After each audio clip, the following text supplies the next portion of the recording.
Olá, pessoal. Eu sou o professor Adriano Viário e mais uma vez com Fábio Catani. Começamos mais um episódio do Batecast, sempre um oferecimento de Great Job Comunicação, que vocês encontram no Instagram ou por greatjobcomunicação.com.br.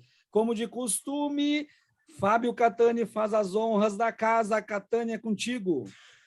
Bom, então, Viário, prazer de novo aqui. Estamos com Márcio Pinheiro, um dos ícones da cultura do Rio Grande do Sul, um dos maiores estudiosos, tanto da cultura gaúcha como brasileira, e que agora está lançando um livro maravilhoso sobre um dos pilares da produção cultural brasileira e da resistência, uma das resistências mais inteligentes que se estabeleceram em relação à ditadura civil-militar, que é justamente o Pasquim. O Márcio é produtor cultural, editor literário, jornalista.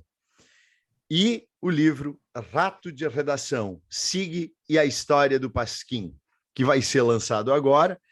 E, Márcio, bem-vindo antes de mais nada. Gostaria que tu falasse um pouco de ti, da tua trajetória, da tua conexão com o jornalismo, do teu mergulho na cultura como um instrumento de trabalho importante.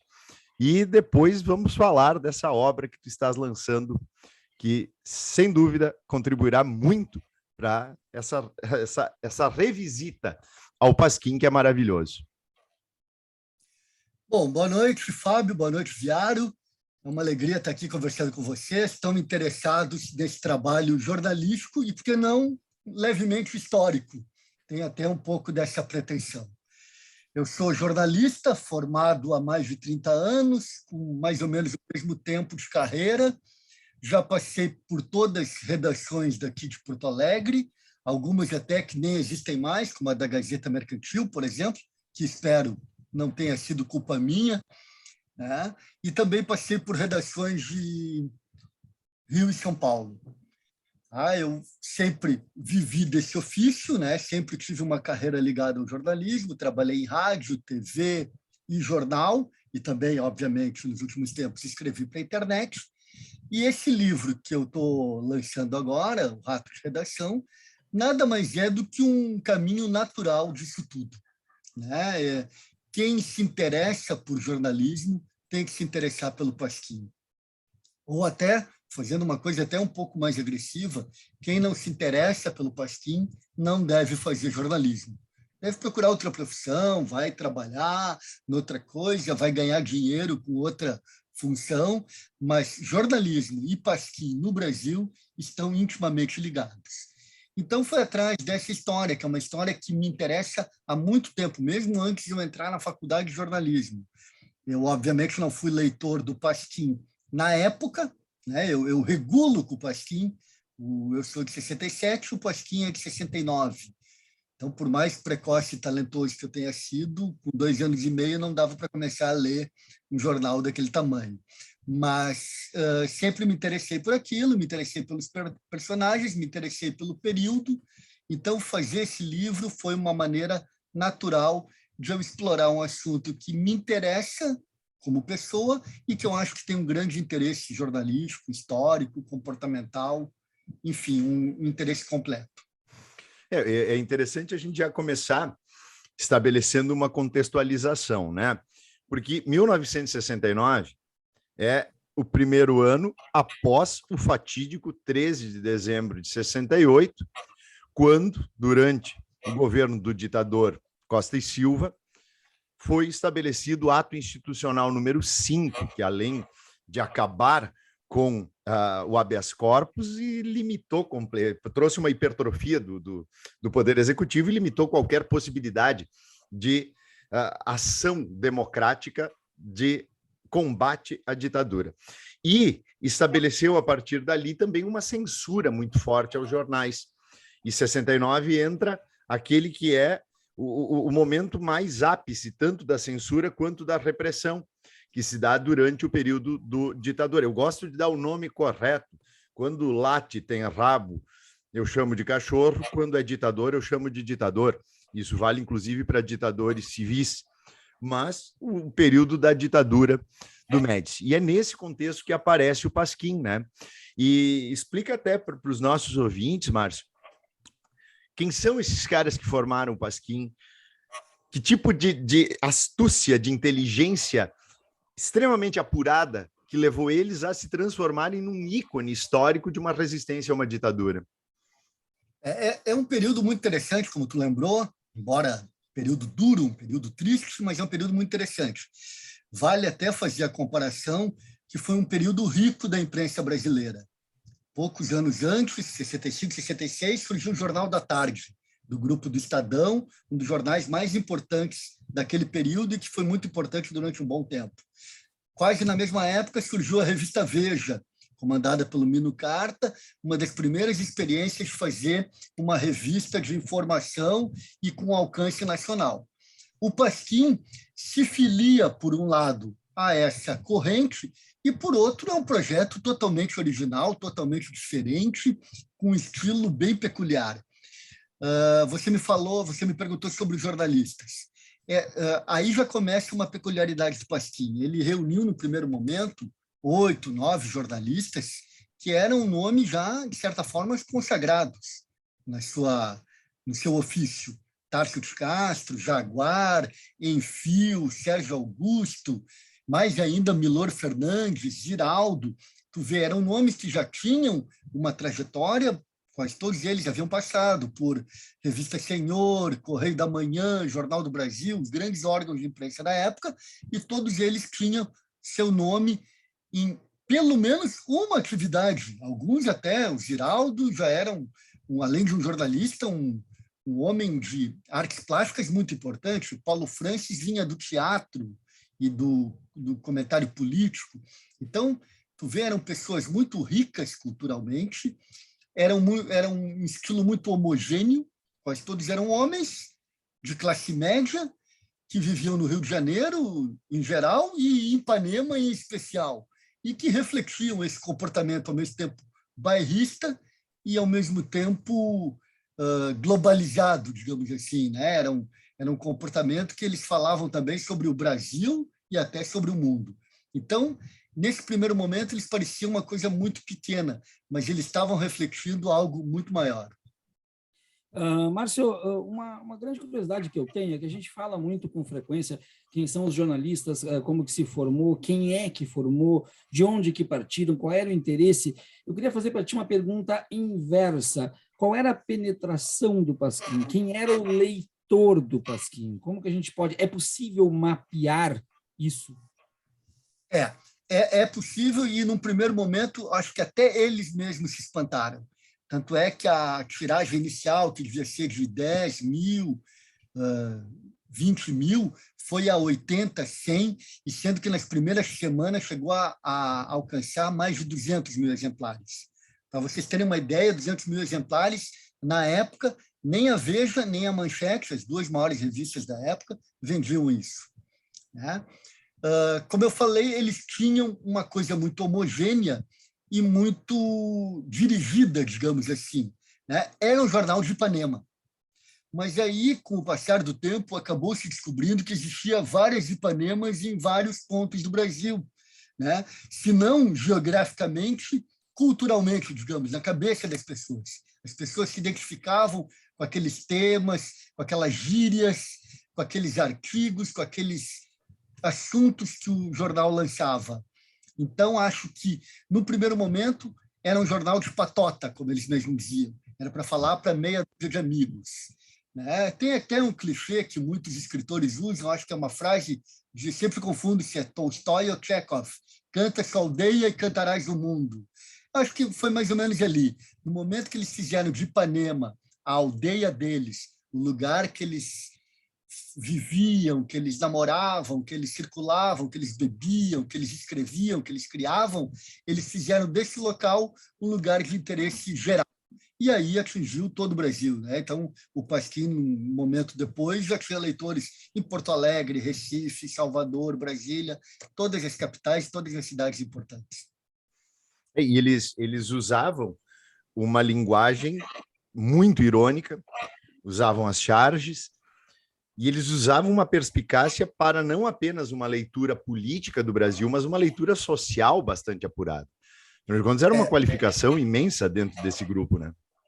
A principal virtude aí que tu flagrou já na tua primeira fala, eles tiraram o terno e gravata do jornalismo brasileiro, né?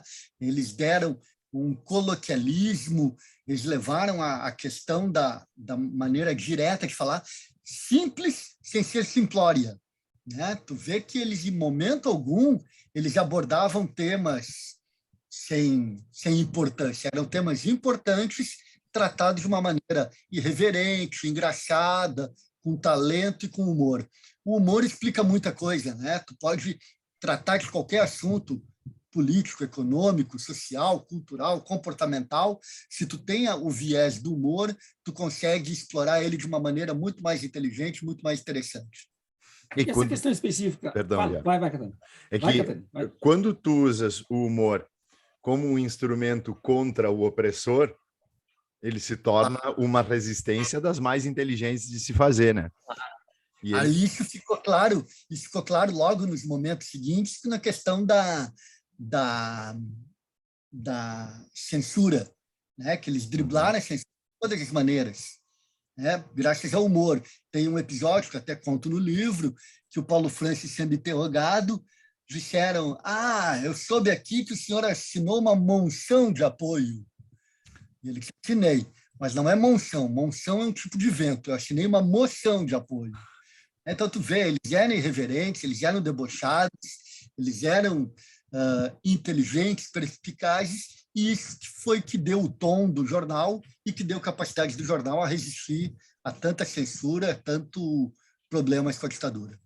O que eu queria falar, na verdade, antes ali do Catani, no fim era na mesma linha do humor, que eu acho que é um gancho interessante que tu colocaste, porque eu sempre procuro trazer, Márcio, para os dias atuais, porque evidentemente que não há como comparar épocas tão discrepantes entre si, mas a minha dúvida é o humor enfrentando, então, a censura, mas hoje me parece, e aí eu quero propor essa reflexão dos dias atuais, hoje me parece que o humor, e eu já abro parênteses para dizer que isso realmente é polêmico, está sofrendo outro tipo de censura hoje, o humor, né? Então, eu tenho acompanhado muitos humoristas atuais, que estão, inclusive, nas redes sociais, estão no YouTube, estão em tudo, e esse humor ele enfrenta hoje outras dificuldades. Evidente que em alguns momentos de forma justa, mas em outros tantos momentos me parece que de forma exagerada.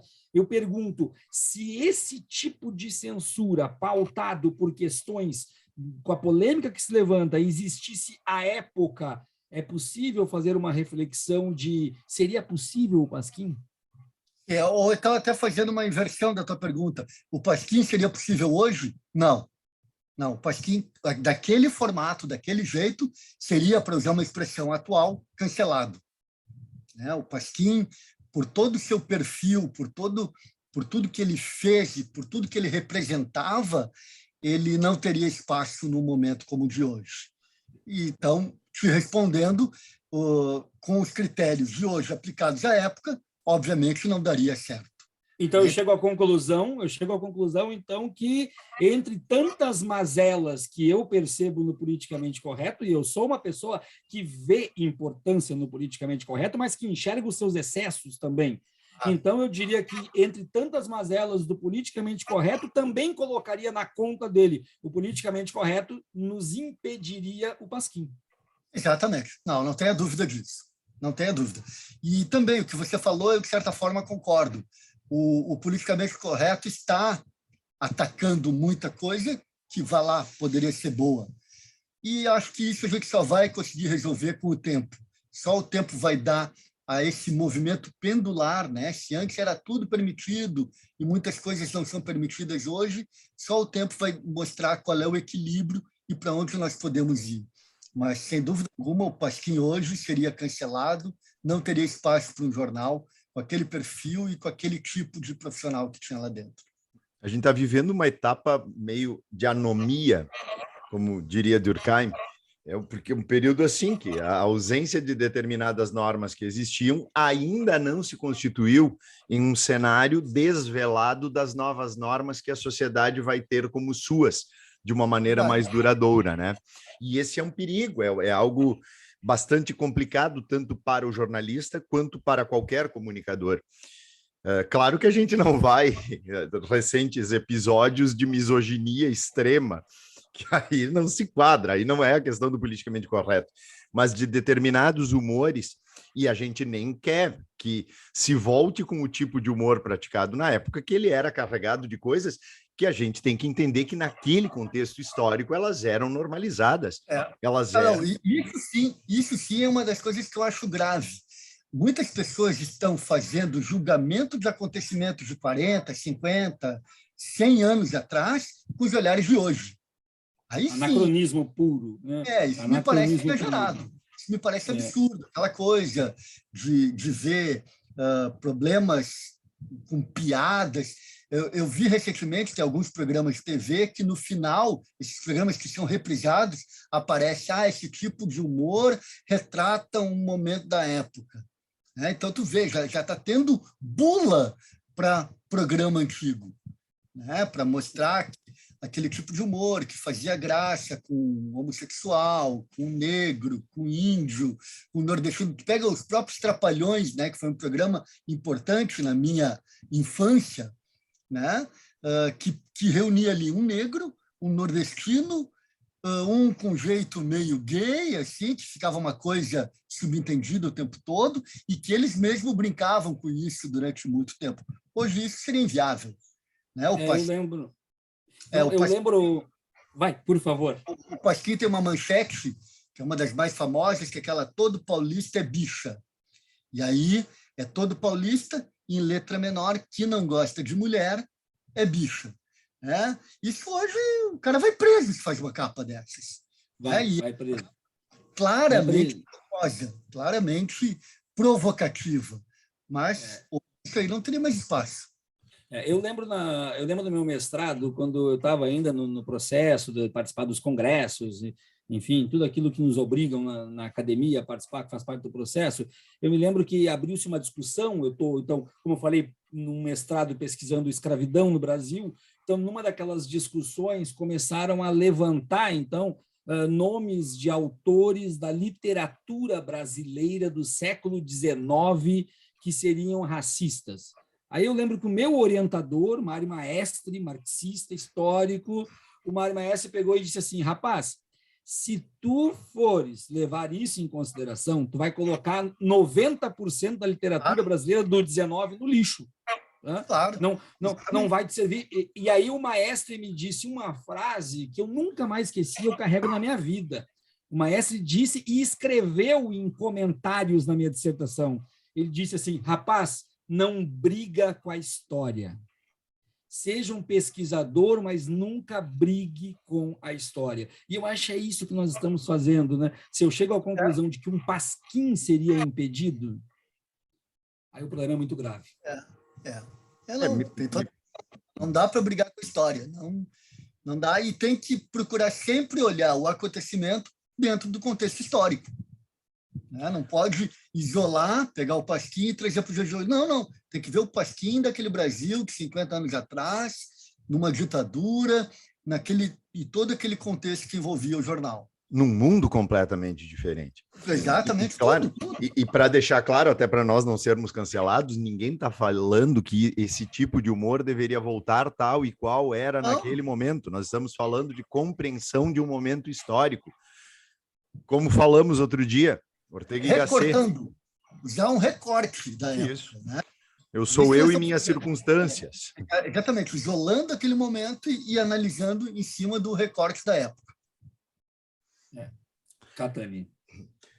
Então, depois a gente volta mais também para o Pasquim, para a tua pesquisa, o teu rato de porão aparecendo aí, mas eu quero que tu me fale um pouco mais também de toda a tua relação com a cultura gaúcha. Eu busquei coisas, tu publicaste livros sobre esse tal de Borgetinho, tu trabalhaste com Roger Lerina, tu trabalhaste com muita coisa, trabalhaste como no gabinete do secretário da Cultura do Rio Grande do Sul, trabalhasse muito, não apenas na burocracia, mas em diversas áreas da produção cultural. Tu, além de um intérprete da cultura gaúcha, de um analista, tu também era um produtor da cultura gaúcha. Fala um pouco também dessa tua relação com... Eu como te falei, na verdade, intimamente, eu nunca deixei de ser jornalista. Eu acho que em cada uma dessas funções aí, das quais eu muito me orgulho, e sempre busquei na minha profissão ter essa visão mais ampla possível, eu nunca deixei intimamente de ser jornalista. Eu acho que o que me moveu a ser jornalista, que eu acho que se eu tivesse que citar uma coisa apenas, seria a curiosidade, ela me levou a fazer essas outras coisas. Eu, em 2009, com mais de 20 anos de profissão, eu meio que enchi o saco da vida de redação. Ficar lá dentro de uma redação, cumprir horários, cumprir tarefas, e me impus um desafio de sair da redação e viver do que eu escrevia. Até agora não me arrependi.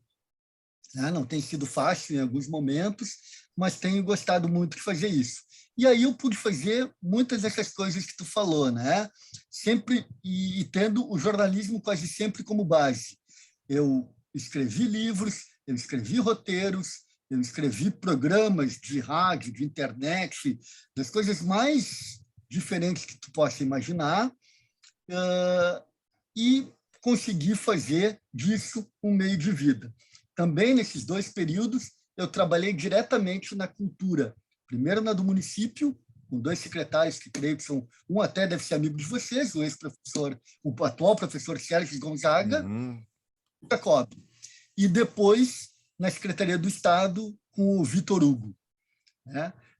Com todos eu já tinha um prévio relacionamento, então acho que até o convite para que eu fosse trabalhar surgiu de maneira natural.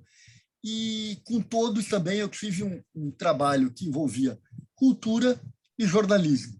Eu acho que eu nunca deixei de ter um envolvimento com o tema.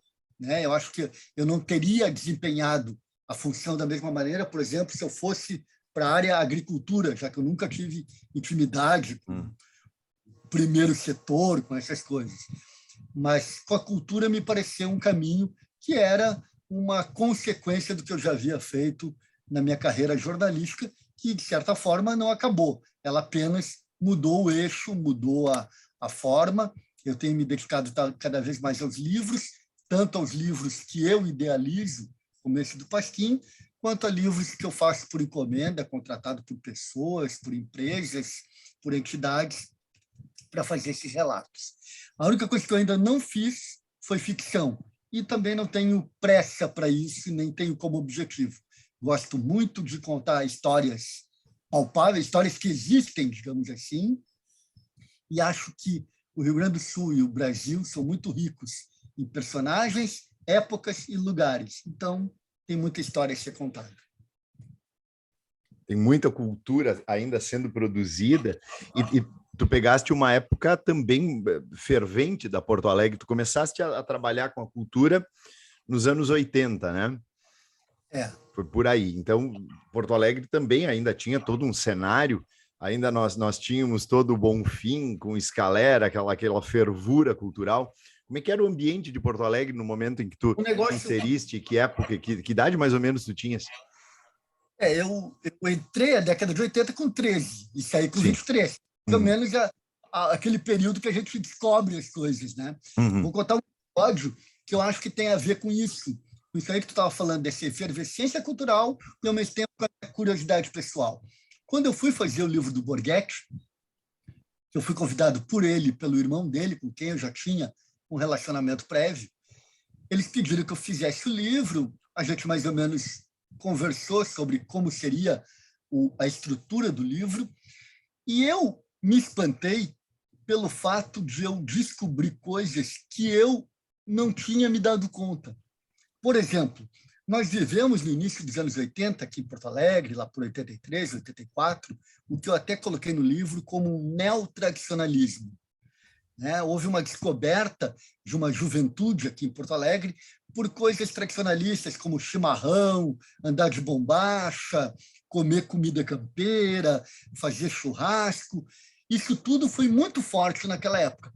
tão forte que eu, um jovem, na época com 17, 18 anos, totalmente urbano, sempre havia morado em Porto Alegre, nunca tive nenhum desejo de ter fazenda, campo, cavalo, essas coisas.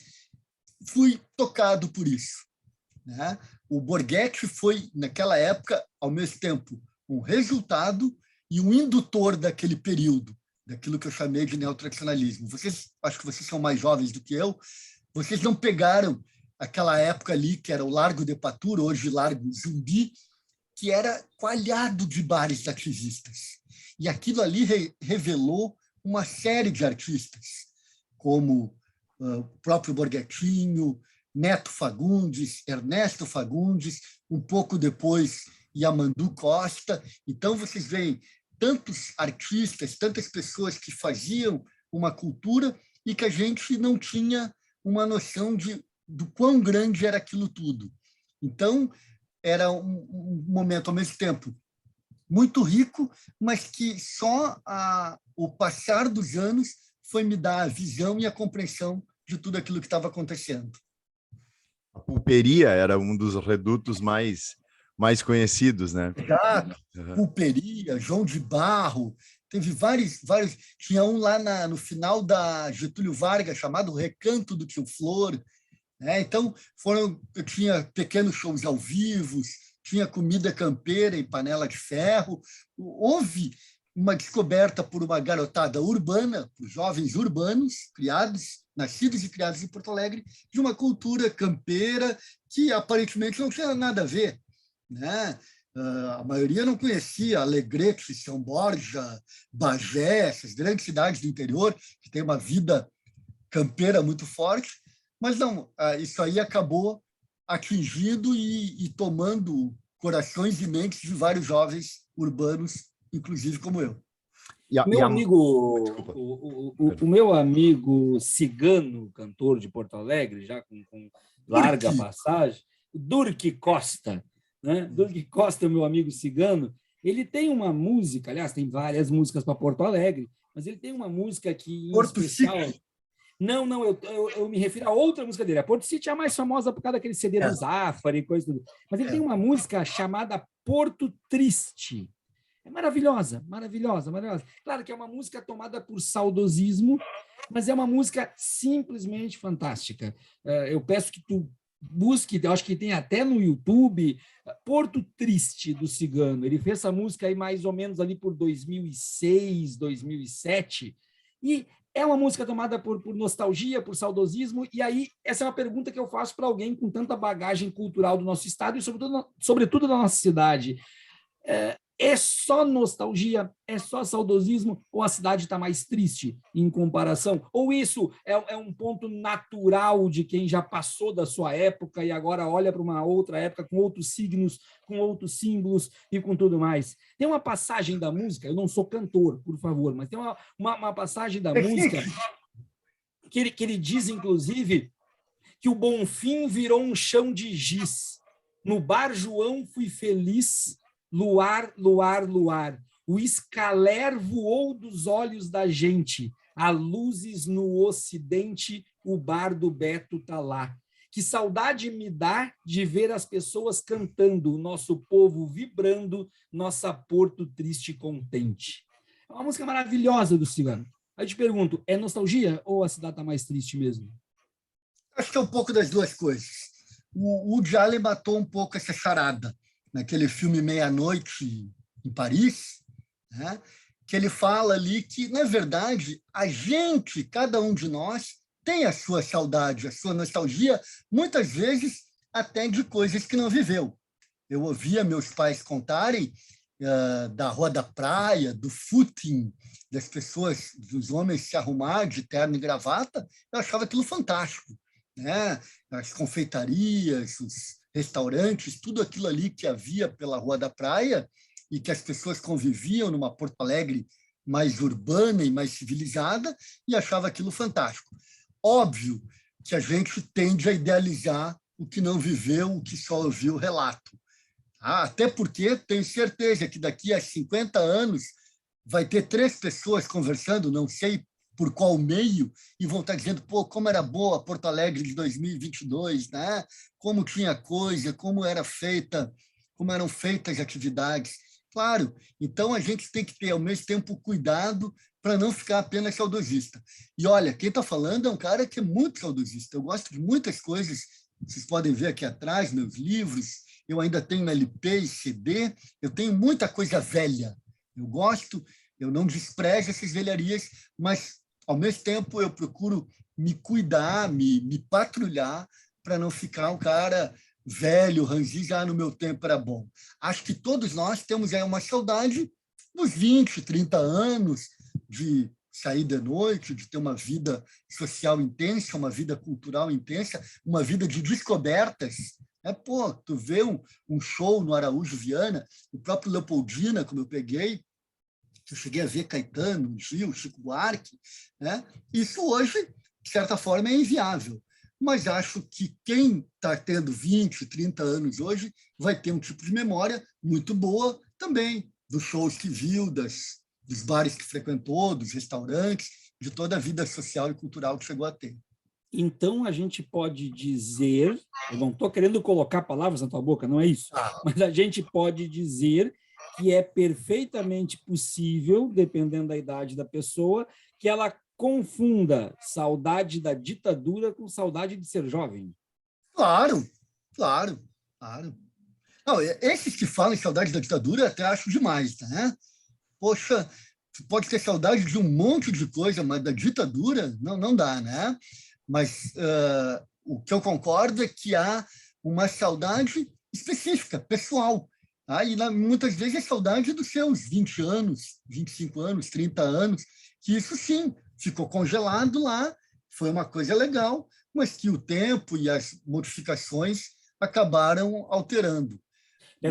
Peço só fazer um parênteses para não esquecer, e Catani, não vou tomar conta, não é isso? Não, mas eu quero trazer uma contribuição, Márcio. Por que eu te trouxe essa questão de saudade de ser jovem, não da ditadura? Porque quando a gente estuda as entrevistas feitas com escravos baianos no início do século XX, na verdade, ex-escravos baianos no início do século XX, e existem entrevistas maravilhosas.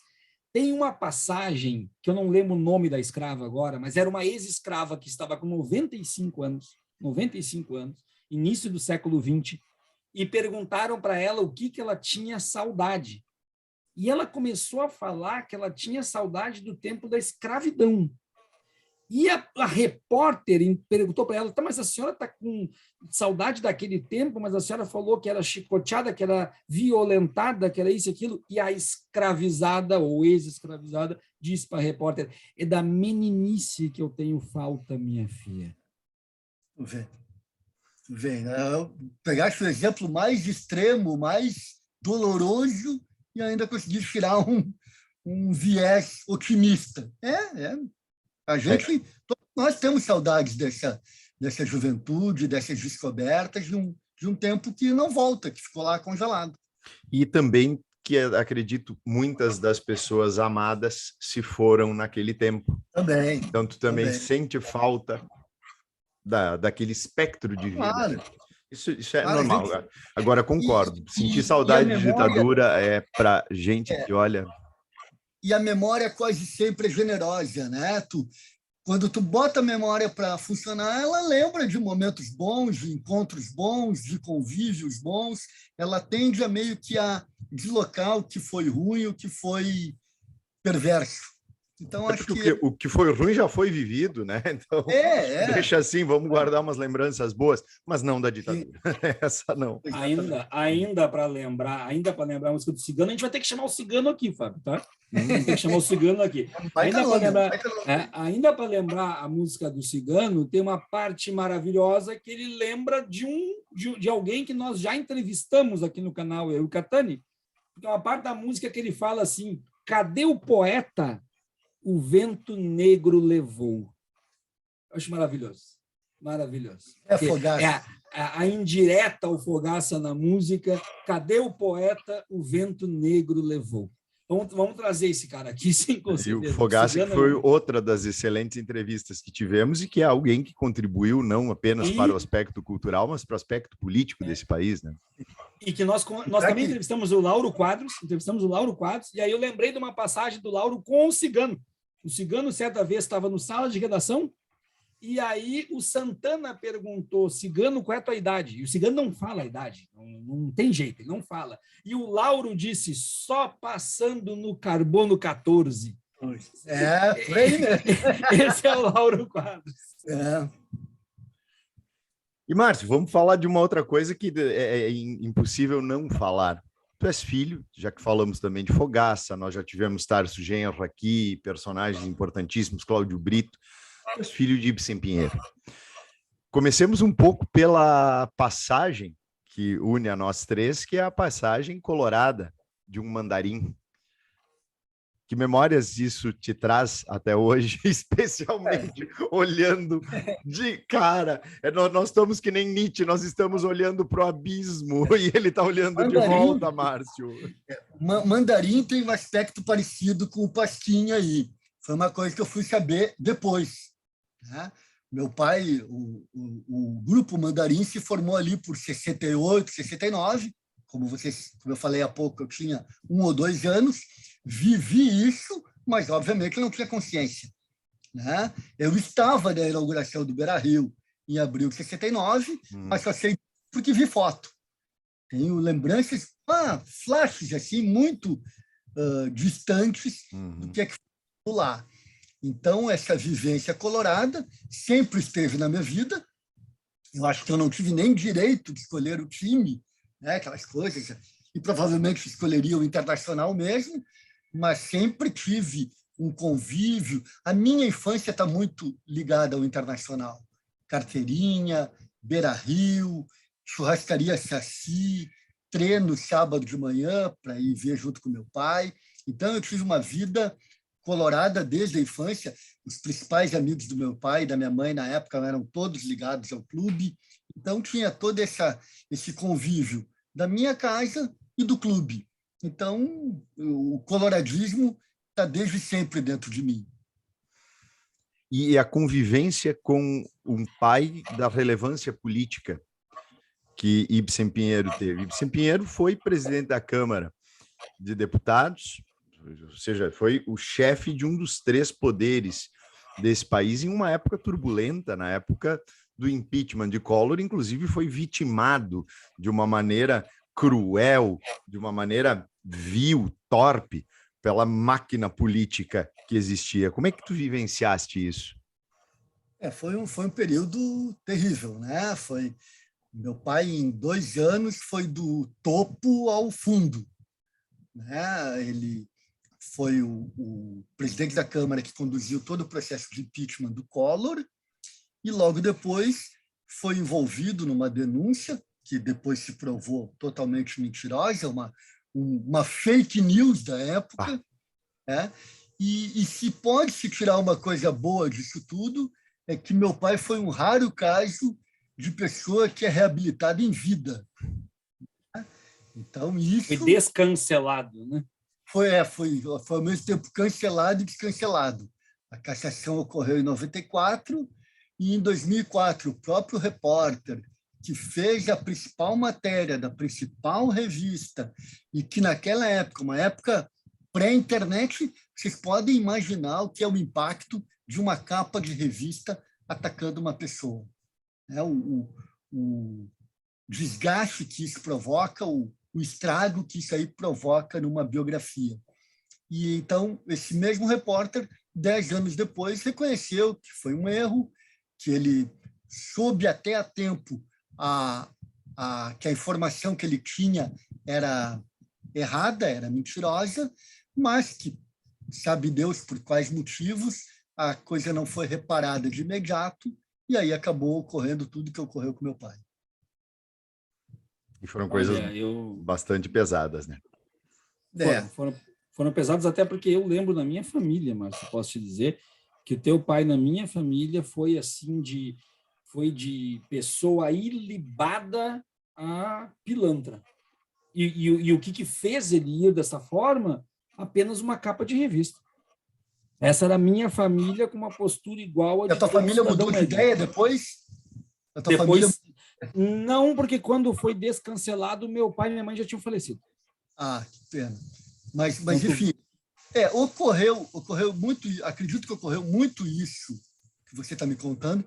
Felizmente, eu e meu pai e minha mãe fomos poupados disso. Quase sempre a reação que eu via nas pessoas, tanto das que eu conhecia, quanto as que se apresentavam para mim quando sabiam de quem eu era filho, vinham com essa ideia: eu não acredito que teu pai tenha feito aquilo.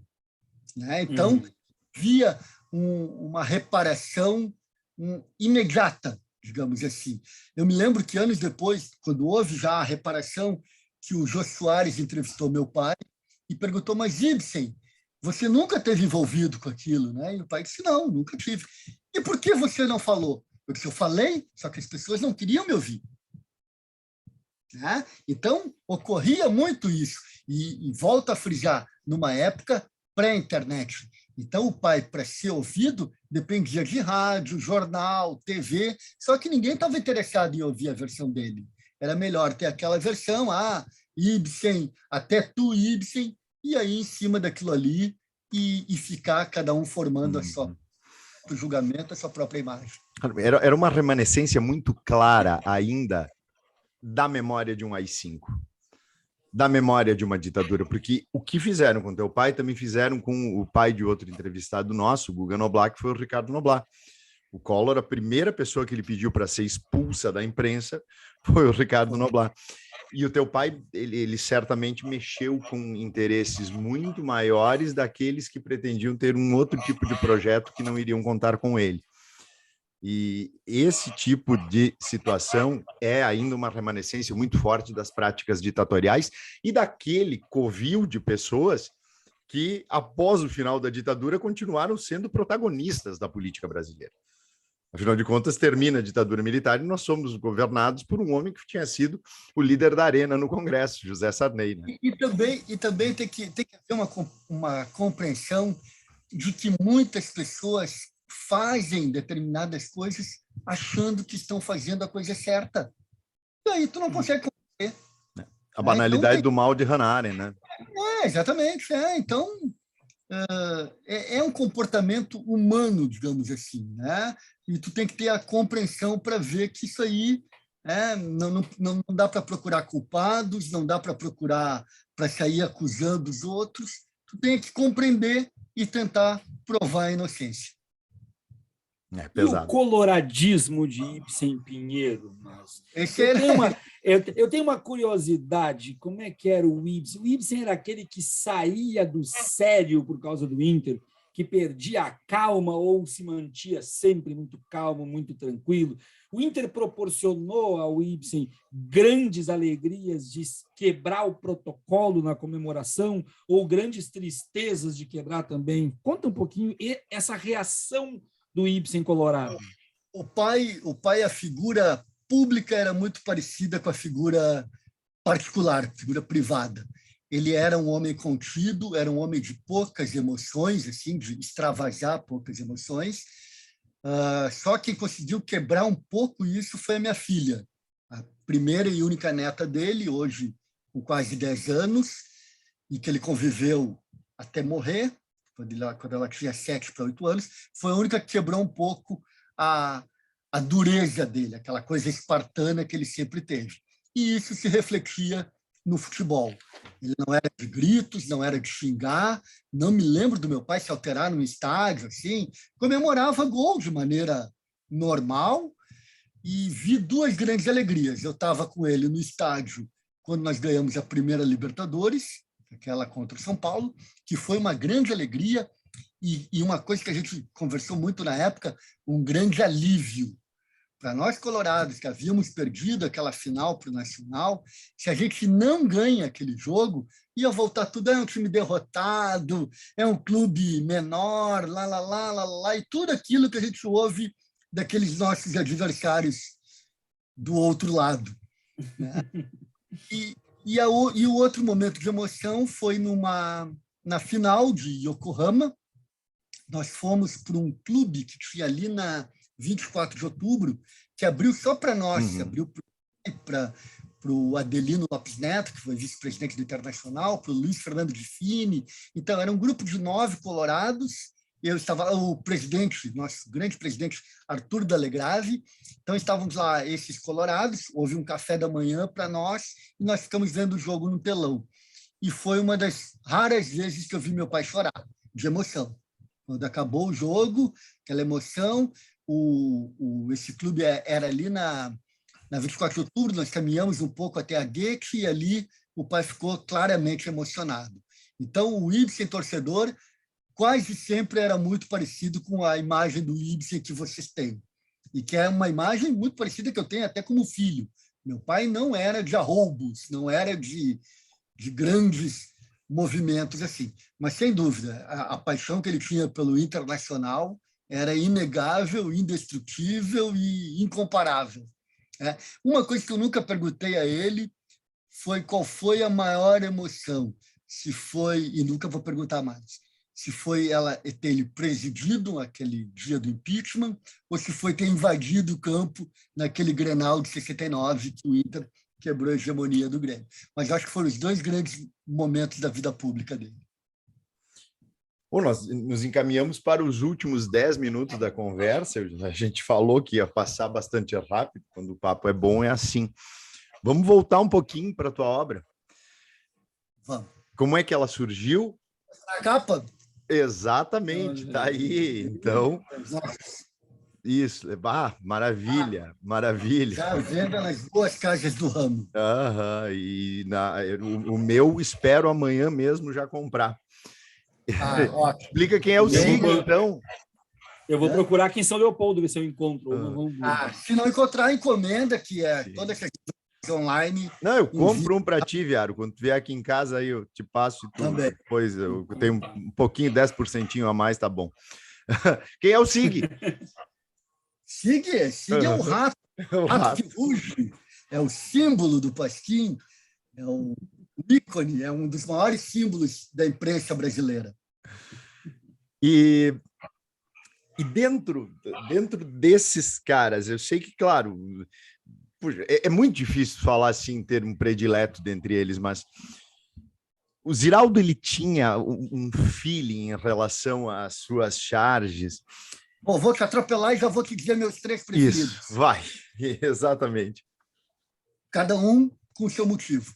Tarso de Castro foi o dínamo, foi o catalisador, foi o cara que sem ele não teria tido o jornal. Infelizmente, fazia um tipo de texto muito cancelável e por isso o Tarso não ficou. Fez agora, ano passado, 30 anos que ele morreu.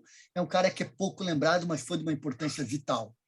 Por outro lado, Sérgio Augusto, meu segundo nome, foi o cara que ficou, tinha um texto impecável, uma memória fora de série e uma capacidade para aliar essas 2 coisas, qualidade de texto e conhecimento. Então, até hoje, recomendo que se leiam as coisas do Sérgio Augusto, tanto as feitas na época, quanto as que ele escreve semanalmente no Estadão. E o terceiro, Jaguar. Além de um grande chargista, foi, como ele mesmo diz, aquele japonês que ficou numa ilha achando que a guerra não tinha acabado. O Jaguar foi o único que ficou do primeiro ao último número. Foi o único que, mesmo na época já decadente, ali nos últimos 10 anos, com certeza, ninguém mais acreditava no jornal, ele acreditava. A tal ponto, a entrega dele era tão grande que ele chegou a morar dentro do jornal. Era uma casinha ali que funcionava a redação e ele morava num dos andares. Então, para mim, esses foram os 3 principais símbolos, os 3 jornalistas mais importantes. Gosto pessoal, reconheço importância em todos, mas no meu gosto pessoal, sem esses 3, não teria tido Pasquim. Porque, de fato, aí tu colocas elementos diferentes, mas todos eles uma construção que edificou efetivamente o Pasquim, né? E é o que eu acredito em todas essas grandezas, assim, quando me perguntam o meu Inter de todos os tempos, quando eu gosto muito desses joguinhos e dessas seleções, mas eu sempre procuro levar em consideração essas 2 coisas. O gosto pessoal, que muitas vezes é minoritário, e a importância, a relevância, a grandeza que determinado personagem adquiriu. Então, acho que no Pasquim foi isso. O Sérgio Augusto pelo texto, o Tarso pela ousadia, pela coragem, pelo desbravamento, e o Jaguar pela entrega e por ter dado toda essa vida a esse jornal. E eu gosto muito também da figura do Ziraldo, depois aparece em Fio e tantos outros, que também fazem parte muito da minha profissão, que é preparar para as provas de vestibulares e Enem, e eles são figuras frequentes nessas provas, porque, afinal de contas, eles retratavam que um casal jantando com um filho, a charge do Ziraldo, e os caras falando do Brasil, pegando empréstimos para dívida externa. E o pai olha para a criança e diz, pobrezinho, tão novinho e já tão endividado, né? Olha que maravilha, a herança. O humor desse sentido mantém a atualidade. Sem dúvida, eles foram marcantes, e até também tanto que, metonimicamente, esses jornais da chamada imprensa nanica, eles todos eram chamados de pasquins, né? E o Pasquim adotou o nome até para evitar a sacanagem posterior. Vamos nos chamar de Pasquim antes que os outros nos chamem de Pasquim. Antes que os outros nos desprezem como Pasquim, né? Viaro, o que temos mais? Quantos minutos tu me dá, Catano? Tem mais 5. Então, eu vou fazer uma pergunta para o Márcio e depois nós vamos... umas 8 testes. Fazer uma pergunta para o Márcio, depois a gente encaminha já para o final. Márcio, para fugir agora, eu acho que o final a gente sempre tem que colocar um pouco mais do que a gente pode contribuir com o nosso debate, com a nossa discussão. Eu quero dizer para ti que, além de ter sido um prazer, uma honra estar falando contigo, talvez tu tenha trazido um depoimento que foi extremamente importante para mim, como cidadão e como colorado, e que talvez tu não tenha ideias de que tenha sido tão importante quanto as respostas que tu nos trouxeste no nosso debate de hoje.